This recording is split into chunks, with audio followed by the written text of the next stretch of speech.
And one level sir, ఇప్పుడు మనం మాట్లాడుకునేదంతా students గురించి మాట్లాడుకున్నాం. అండ్ పేరెంట్స్ అబ్జర్వేషన్ ఎలా ఉండాలి throughout their engineering career అంటే, be it engineering career or some other professional degree or normal degree sir?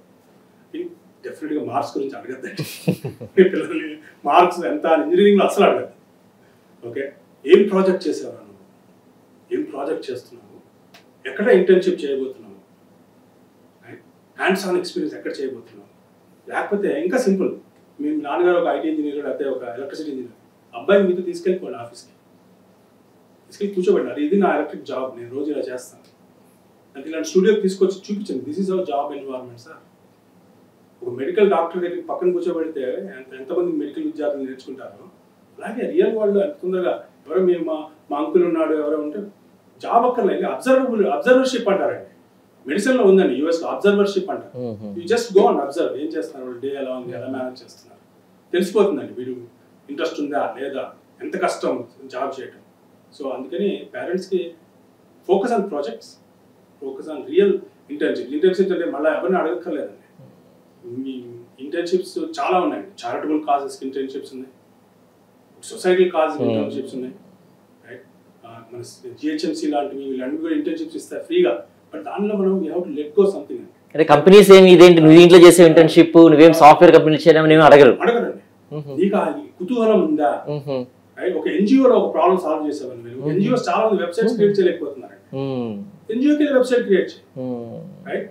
లేకపోతే ఒక జిహెచ్ఎంసీ లాంటి దాంట్లో చిన్న యాప్ లో ఒక బగ్ ఉంది, పట్టుకో, రైట్. బగ్ పట్టు, example, not that there is one.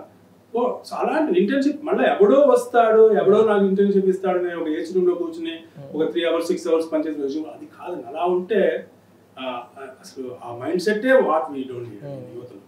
Internships నువ్వు క్రియేట్ చేసుకోవచ్చు. ఇవాళ there is a websites where you can do virtual internships, they simulate internships.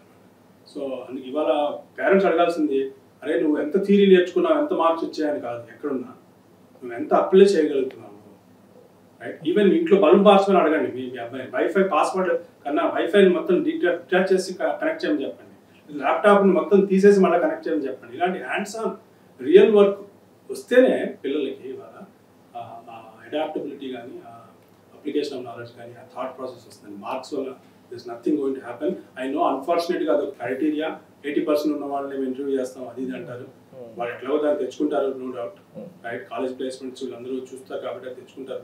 I wouldn't focus on that, instead I focus on the hands on experience అండి. అది నా sincere request to parents. మీరు ఇంతవరకు పని చేసింది ఇంకా పని చేయదు.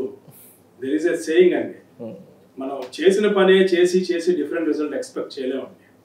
That is called insanity, right. Doing the same thing again and again and expecting a different result is insanity. ఇవాళ మనకు కావాల్సింది ఏంటి, పిల్లలందరూ ఉద్యోగాలు, సెల్ఫ్ ఇండిపెండెంట్ అవ్వాలి, వాళ్ళ కాళ్ళ మీద వాళ్ళు నిల్చో. చిన్నప్పుడు అన్నా మీ కాళ్ళ మీద మీరు నిల్చోవాలి, ఉద్యోగం తెచ్చుకునే వాళ్ళు కాదు అనేవాళ్ళు కాదండి మా తాతలు కదా, అరే వాడి కాళ్ళ మీద వాళ్ళు నిల్చోవాలి కదా అంటే ఏంటి అంటే it can be anything, right. As long as you are self sustaining and you are making a living.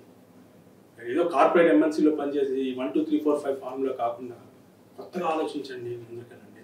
I think that's what this country needs అండి.